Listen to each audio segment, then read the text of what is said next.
यो अहिले नेकपा यस र नेकपा माओवादी बीच एकता हुने भनिएको छ। खासमा यो एकताको प्रक्रिया के भइरहेको हो र तपाईँहरूको पार्टीभित्र के कुरा चलिरहेको छ? अब औपचारिक हिसाबले जवाब चाहिँ के हो भने के भन्छ वार्ता समिति बनाउनु भएको अध्यक्षले भन्ने कुरा पनि सुनेको। हजुर। अनि माओवादी साइडबाट पनि वार्ता समिति बनेको भन्ने कुरा सुनेको। उहाँहरूले वर्कआउट गर्नु भएको छ भन्ने कुरा चाहिँ कहिले काहीँ पत्र पत्रिकामा आएको सुनेको। अनि स्थायी कमिटीको यो बिचमा अब त्यो अध्यक्षले तोकेको के मान्छे पठाएको हो क्या र। अनि स्थायी कमिटीको बैठकमा यो बृहत्तर वामपन्थी एकता र ध्रुवीकरणको लागि वार्ता समिति बनाएको थियौँ फल्नु नेतुराम गम्भीरको अध्यक्षतामा फल्नु नेताहरू भएको भनेर 3 जनाको नाम सार्वजनिक गर्नुभयो।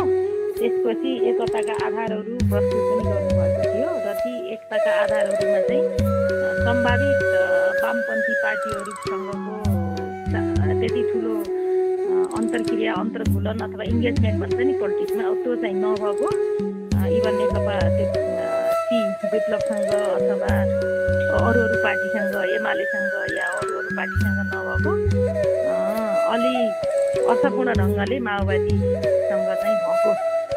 माओवादीसँग त एकता नाम झन्डासम्मका कुराहरू भइसकेको भन्ने कुरा त स्थायी कमिटी बैठकमा बताउनु भएको थियो।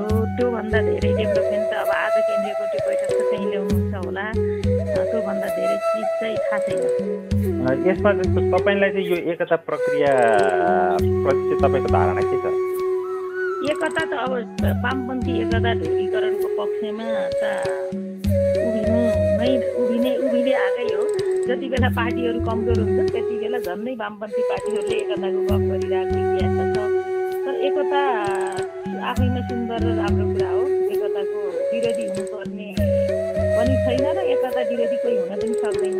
तर एकता प्रक्रियाभित्र के एजेन्डा छन्, कस्ता शक्तिहरू छन् र उनीहरूसँग हामी के एजेन्डामा कस्तो रूपान्तरणमा एकता चाहिरहेछौँ भन्ने कुरा चाहिँ बैठकमा एजेन्डाभित्र गएर प्रवेश गरेपछि त्यसका मतान्तरहरू राख्न सकिन्छ।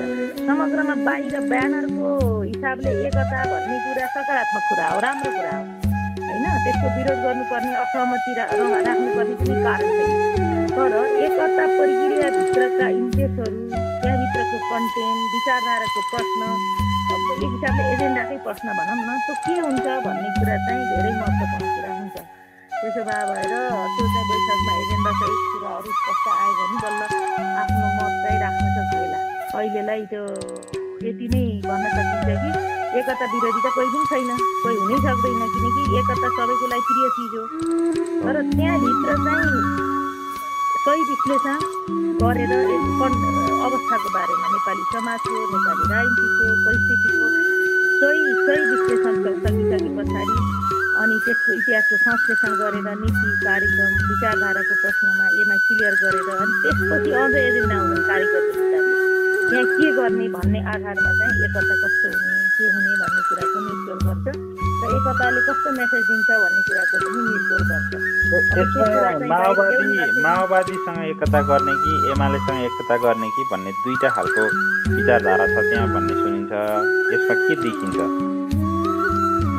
अब हामी समाजवादीहरूको ठुलो हिस्सा को मान्छेहरूको लागि एकता एमालेसँग हुनु राम्रो, किनकि त्यो एमाले पार्टी नै हामीले निर्माण गरेको पार्टी हो। त्यो एमालेमा नै हामीले सबै चिज गरेर जिन्दगीका धेरै महत्त्वपूर्ण समय त्यहाँ फर्केर त्यो आन्दोलनको पार्टी गठन पुनर्गठनका सबै काम गरेर आएको भएर सहज र सजिलो व्यक्तिगत हिसाबले भन्दा त त्यो नै बाटो हो। तर अब त्यो एकता किन सम्भव भएन र त्यो बाटोतर्फ किन डाइलग गरेन वार्ता समितिले र माओवादीसँग मात्रै डाइलग गरिरहेछ भन्ने प्रश्न पनि सम्भवतः यो बैठकमा हामीले उठाउँछौँ। किनकि कार्यगर भनौँ न पृष्ठभूमिको हिसाबले कुरा गर्दाखेरि पनि शान्तिपूर्ण लोकतान्त्रिक बाटोबाट समाजको क्रान्तिकारी रूपान्तरण गर्ने सिद्धान्त कार्यदिशा बोकेर आएको पार्टी, त्यसले काम गरेको पार्टी, हामी पनि आज त्यही विचारधारामा भइरहेको मान्छेहरूको लागि सबैभन्दा नजिकको त यही हुन्थ्यो। तर माओवादी भनेको त 10 वर्षको हिंसात्मक युद्धबाट आएको छुट्टै कार्यनीति, छुट्टै रणनीति बोकेर आएको सङ्घर्षको पृष्ठभूमि, समाजलाई हेर्ने, विश्लेषण गर्ने, संश्लेषण गर्ने दृष्टिकोण फरक भएको पार्टीसँग एकता त सहज र सजिलो एकता त होइन नि त भोलिका लागि पनि।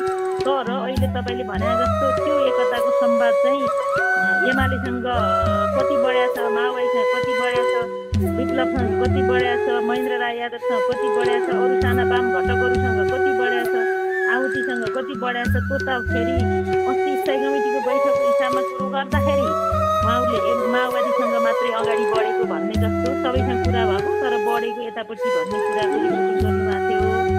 अब यो पछि यसमा पनि 15 दिन त बितिसके, 2 हप्ता बित्दै गर्दा अझै नयाँ डेभलपमेन्टको केही भएको छ कि अब उहाँहरूले बैठकमै लिनुहुन्छ होला र त्यसपछि मात्रै भन्न सकिएन। माओवादीसँगको एकताको प्रक्रियामा चाहिँ जे विषयहरू आएका छन् नि अहिले, जस्तो समाजको वर्ग विश्लेषणको विषय, पार्टीको नामको विषय, यी कुराहरूमा चाहिँ जे कुराहरू बाहिर आइरहेछ, यसमा चाहिँ तपाईँहरूको पार्टीमा एउटा समूहले चाहिँ कुनै जानकारी पाएको छैन?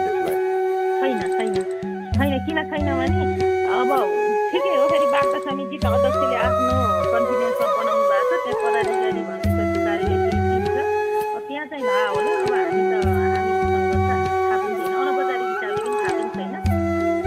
होइन, अहिले जस्तो तपाईँहरूले नेतृत्वको रूपान्तरणको कुरा गर्नुभएको छ, विगतमा अहिले जेएनजी आन्दोलन पछाडि त नेतृत्व परिवर्तन हुनुपर्छ भनेर सबै पार्टीहरूमा माग उठिरहेको बेलामा नेकपा यसमा पनि र अब बन्ने एकतापछि बन्ने पार्टीमा पनि त्यो पुरानो नेतृत्वले चाहिँ हुँदैन भन्ने आवाज उठिरहेको बेलामा तपाईँहरू पनि त्यो पक्षमै हुनुहुन्छ कि के छ तपाईँहरूको चाहिँ विषय चाहिँ यसमा? अब दुर्गाजी, यो जेएनजी आन्दोलन त हिजो अस्ति भदौको 23 गते भयो। त्योभन्दा ठिक 2 महिना 1 हप्ता अगाडि नै मैले हाम्रो पार्टीभित्र नेतृत्वको पुनर्गठनको आवश्यकता छ भनेर म बुटोलको एउटा कार्यक्रममा बोलेर आइसकेपछि म चाहिँ श्रृङ्खलाबद्ध स्पष्टीकरणको शिकार भएको थिएँ। कारण के थियो भने जुन सुशासनको प्रश्न हामीले उठाइरहेका थियौँ, सुशासनको लागि भ्रष्टाचार विरोधी अभियान सञ्चालन गर्ने, आन्दोलन सञ्चालन गर्ने भनेर समाजवादी पार्टीले त्यति बेला एउटा अभियानै आन्दोलनै सञ्चालन गरेका थियो। विभिन्न त्यसको जागरणका कुराहरू गर्ने, प्रेस मिटहरू गर्ने, एजेन्डा स्पष्टीकरण गर्ने, त्यसपछि आफ्ना मागपत्र पेश गर्ने लगायत के गरिरहेको थियो होइन। त्यो भिजिबलै छ। त्यो चाहिँ वैशाखको 17 गते त प्रधानमन्त्रीलाई कतिवटा बुदामा सुशासनका लागि, सुशासन र रोजगारीको लागि भ्रष्टाचार निवारण गर्न पर्ने, के गर्न पर्ने भनेर त्यो आर्काइभमा तपाईँ पनि भेट्नुहुन्छ, म पनि भेट्छु, त्यो विषयमा गइन हामीले मागपत्र पनि पेश गरेकी छौँ। अनि त्यो मागपत्र पेश गरेर यता आइसके पछाडि समयक्रममा के भयो भने अलिकति हाम्रो नेतृत्वमाथि करप्सनको एलिगेसन लाग्यो। एलिगेसन लगाइसके पछाडि केही सार्वजनिक पदबाट स्वतः निलम्बन हुने कानुनी व्यवस्था थियो र पार्टीको अध्यक्ष या पार्टीको नेतृत्व पनि सार्वजनिक परै हो। तर पार्टी नेतृत्व के गर्ने भन्ने कुराका बारेमा चाहिँ खासमा कानुनमा कतै नबोलेको रहेछ, भनौँ न, नबोलेको रहेछ र यो चाहिँ नैतिकताको प्रश्न रहेछ। जस्तो एलिगेसन लगाएपछि ठहरियो भने चाहिँ तपाईँको कति कामका लागि अयोग्य हुने कानुन नै कोटानको राखेको छ, तर सफाइ पायो भने सकिहाल्यो।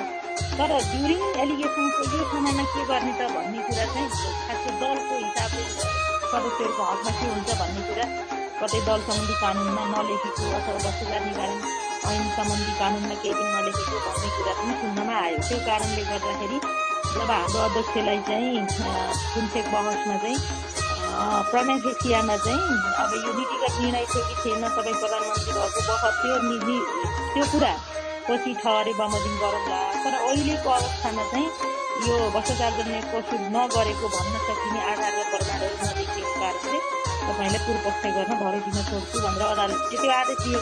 त्यो दिइसकेपछि उहाँ एलिगेसन लगाइसके पछाडि उहाँ अहिले चाहिँ कानुनी एउटा न्यायिक लडाइँमा पनि हुनुहुन्छ। अनि न्यायिक लडाइँमा भएको मान्छेले चाहिँ सबैभन्दा पहिले नेतृत्व छोड्नु चाहिँ उहाँप्रतिको सहानुभूति सद्भाव पनि बटुलिने कुरा थियो। त्यो कारणले चाहिँ मैले त्यो प्रश्न चाहिँ यद्यपि उहाँसँग मात्रै होइन अरू मान्छेहरूका पनि यस्ता केही इस्युहरू थिए हाम्रो पार्टीभित्र या पार्टी बाहिरका मान्छेहरूको बारेमा पनि बोल्नु त सामाजिक प्राणीको हिसाबले कुरा गर्छ, अरूका बारेमा पनि बोलिहालिन्छ। समाजमा यस्तो छ भन्ने कुरा, किन यो सामाजिक निराशा भइरहेछ, किन यस्तो ओइखन भइरहेछ त भन्दा यस्तो कारणले भएको हो, मलाई यस्तो लाग्छ भनेर आफ्नो ओपिनियन भने उनीहरूले। अब त्यो भनिसके पछाडि समाजवादी पार्टीको त सिङ्गो कमिटी चाहिँ यो किन बोलेको भनेर श्रृङ्खलाबद्ध स्पष्टीकरण र श्रृङ्खलाबद्ध स्पष्टीकरण पछाडि चाहिँ तछाड मछाड गर्दै मिडिया मार्केटिङ, मिडिया ट्रायल अनि त्यसपछि त्यो मिडिया सपिङ हुन्छ नि एउटा ट्रायल सपिङ जे भन्नु त्यो त्यस पछाडि उहाँहरूले चाहिँ त्यही जेन्जी आन्दोलनको 23 गते त बसेर सायद मलाई निकाल्नुहुन्थ्यो होला होइन। अब तर समयले यस्तो बाँड्थ्यो कि मैले उठाएको कुरा ठिक थिए, जेन्जीहरूले पनि त्यही कुरा उठाए भन्ने कुरा चाहिँ आजै स्थापित भइरहेको छ। किनकि भ्रष्टाचार विरोधी शासनको 1 नम्बर एजेन्डा जेन्जीले उठाए, किन यो पार्टीभित्र म लडिरहेको म जस्ता मान्छे लडिरहेको र यस्तो एलिगेसन लगाएको मान्छेहरूले नेतृत्व गरिरहनु हुँदैन भन्ने कुरा त म त्यो पार्टीभित्र कारबाही खान तयार भएर गरिरहेको होइन।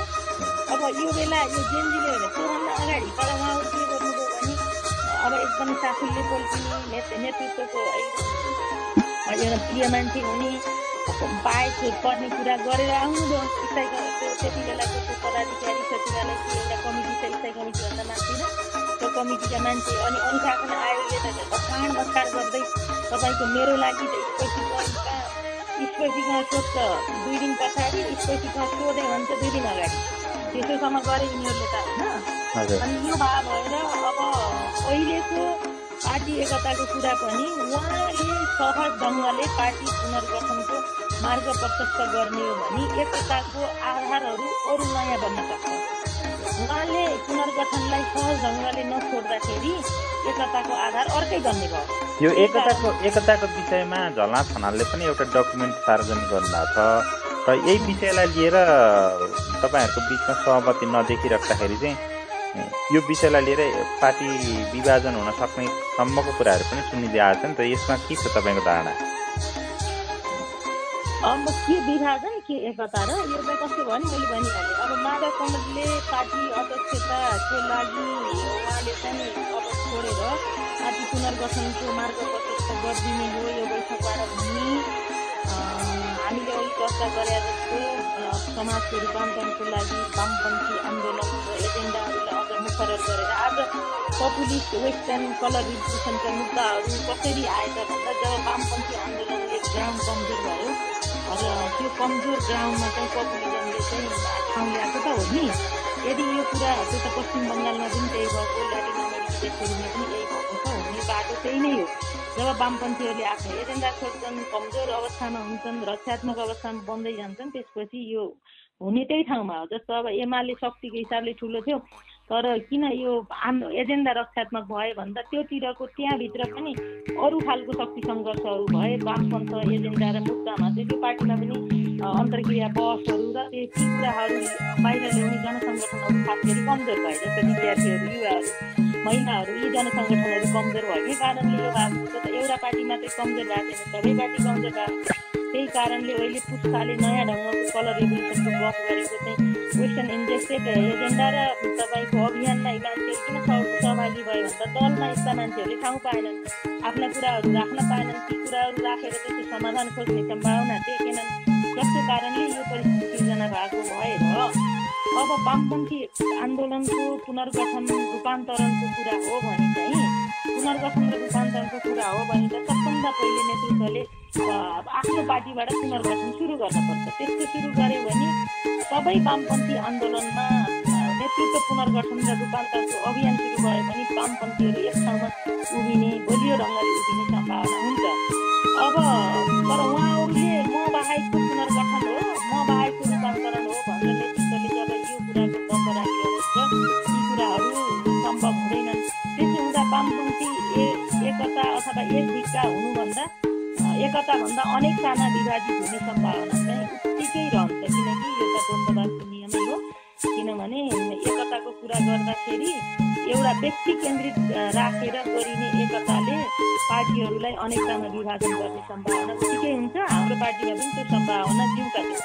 अहिले एकता गर्दै गर्दाखेरि प्रचण्ड संयोजक रहने, माधव नेपाल सहसंयोजक रहने खालको मोडलमा कुराकानी भएको भनेर बाहिर आइरहेको छ। उहाँहरू दुईजना नेतृत्वमा रहने गरी एकता हुने सम्भावना हुन्छ कि हुँदैन? मैले पनि सुनेको त्यही हो। त्यो एकता उहाँहरू दुईजना बाहेक उहाँ दुईजना बाहेकको अरू बाँकी पुनर्गठन र एकताको कुरा गर्नुभयो र त्यो बाटोतर्फ गयो भने पार्टी एकता होइन, पार्टीहरू अनेकतामा विभाजित हुने सम्भावना चाहिँ धेरै हुन्छ। त्यो त हुन्छ।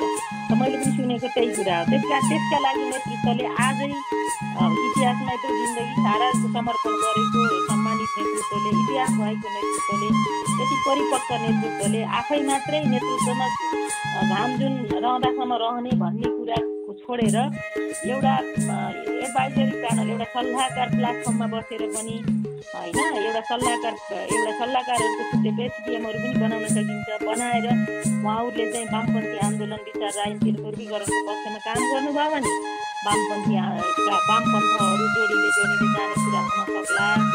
होइन, उहाँहरूको वरिपरि नै एकता हो, आजको आवश्यकता यही हो भन्ने कुराको बुझाइ उहाँहरूमा रह्यो भने आजको गाउँको रियालिटी भन्दा पुरै यसको उल्टो बाटो भयो। गाउँको रियालिटी उहाँहरूबाट भएन भन्ने छ, उहाँहरूको कारण यो समस्या आयो भन्ने छ। गाउँको यो रियालिटीलाई छोडेर अब हामी बाहेक चाहिँ अरू पार्टी पुनर्गठन बनेर आऊ भन्ने कुरा चाहिँ आजको वास्तविकता भन्दा फरक भएको भएर त्यही रूपको एकता हुन्छ हुँदैन भन्ने कुरा चाहिँ भनिहाल्न सक्ने अवस्था चाहिँ छैन। तपाईँले अघि एमालेको प्रसङ्ग उठाउनु भयो। अध्यक्ष केपी शर्मा ओलीले आफ्नै घर फर्किनुहोस् भनेर अस्ति आह्वान पनि गरिसक्नु भएको छ। एमालेसँगको एकताको विषयमा चाहिँ तपाईँको धारणा के छ त? तत्काल अहिले कसरी एकता हुन सक्ने सम्भावना छ? समाजवादी पार्टीको वर्तमान नेतृत्व र नेकपा एमालेको वर्तमान नेतृत्वको बिचमा चाहिँ एकताको संवाद हुने आधारहरू देखिँदैन। किनभने तर समाजवादी पार्टीमा नेतृत्व पुनर्गठनको कुरा भयो भने एमालेसँग एकताको सम्भावना सबैभन्दा नजिक छ। नेतृत्व पुनर्गठनको कुरा गर्ने तपाईँहरू जस्ता व्यक्तिहरू चाहिँ छुट्टै संवाद गरेर त्यहाँ एकीकृत हुने सम्भावना रहन्छ कि रहँदैन? पहिलो कुरा त पार्टी एकताको लागि चाहिँ नेतृत्व बाधक छ भने त्यो नेतृत्वले छोड्नु पर्यो। अनि अहिले जुन नेतृत्वलाई केन्द्रमा राखेर जुन दलसँग हामीले एकता गर्ने भनेर सबै कुरा गरिरहेछौँ त्योभन्दा ओपन माइन्डेड भएर सोच्नु पर्यो कि नेतृत्व नै बाधक हो भने नेतृत्वलाई पुनर्गठन गरेर एकताको लागि हामी ओपन भयौँ भने हाम्रो पार्टी एकताको लागि यो एकदमै भयङ्कर वातावरण बन्ने र यो एकताको प्रभाव चाहिँ जो नेकपा हुँदाखेरि हामी माओवादी साथीहरूसँगै बसेर काम गरेकै हो होइन। त्यो हिसाबले चाहिँ वामपन्थीहरूको एकताको ध्रुवीकरणको सम्भावना पनि अझ राम्रो हुने कुरा छ। तर यो नेतृत्व आफै गएर आफै बसेर एकता भन्यो भने कतिपय पार्टीमा एकता सम्भव छैन। किनकि समाजवादी पार्टीको यही नेतृत्वसँग नेकपा एमालेले एकताको लागि आह्वानै गरेन। कार्यकर्तालाई घर फर्क चाहिँ भन्यो, नवीकरण गर आऊ काम गर चाहिँ भन्यो, तर नेतृत्वलाई आऊ एकता गरौँ भनेन नि त। त्यस कारण एमालेको स्पष्ट कुरा के देखियो अस्तिको केन्द्रीय कमिटीबाट भने कार्यकर्ता पुनर्गठन भएर नेतृत्व फेरियो भने एकता पनि गर्न तयार छ अर्को नेतृत्वसँग, तर यही नेतृत्वसँग एमालेले एकता गर्न तयार छैन भन्ने कुरा बुझियो। त्यसले गर्दा अनि माओवादीमा के भयो भन्दा माओवादीमा चाहिँ यही नेतृत्वसँग मात्रै एकता गर्ने कुरा फेरि सहज देखियो त्यहाँ। भने चाहिँ एकताहरू व्यक्ति केन्द्रित र व्यक्ति पक्षधर र व्यक्ति विरोधी दुइटै चिज भयो। त्यसको लागि समाजवादीले के गर्न पर्छ भन्दा सबभन्दा पहिले नेतृत्व पुनर्गठन गर्यो भने हामी एकताको चाहिँ एउटा मियो बन्न सक्ने रहेछौँ। हामीले नै एकता र ध्रुवीकरणको अभियान सुरु गर्न सक्ने रहेछौँ। आज त यो चिज देखियो नि त। अब यो कुरामा हाम्रो नेतृत्वले कसरी सोच्छ, नेतृत्व भनेको इन्टायर टिम पनि हो, उहाँहरू पदाधिकारी हुनुहुन्छ, उहाँहरूले कसरी सोच्नुहुन्छ, आज बैठकमा कसरी एजेन्डा ल्याउनुहुन्छ, त्यो कुराले धेरै कुरा नेतृत्व गर्ला।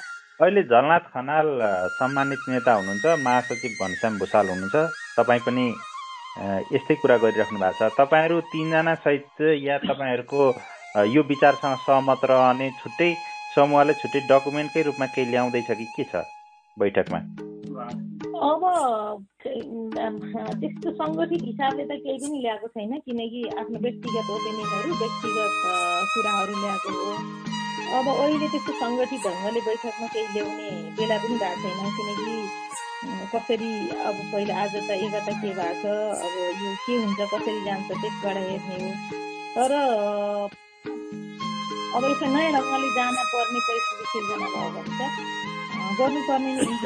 त्यो कुराको लागि चाहिँ अब वर्कआउट नहुने काम अब जति कुरा हामी बोलिरहेछौँ यही कुरा लिपिबद्ध गर्ने कुरा त हो। त्यसको डकुमेन्टेसन गर्ने कुरा जरुरी पनि हुनसक्छ। त्यसो भयो भने त्यही आवश्यकताको आधारमा गर्न सकिन्छ। तर अहिले चाहिँ सङ्गठित समूहबद्ध ढङ्गले चाहिँ हाम्रो मत चाहिँ यो हो भनेर डकुमेन्टेसनको तयारी चाहिँ छैन अहिले। हस्, धन्यवाद।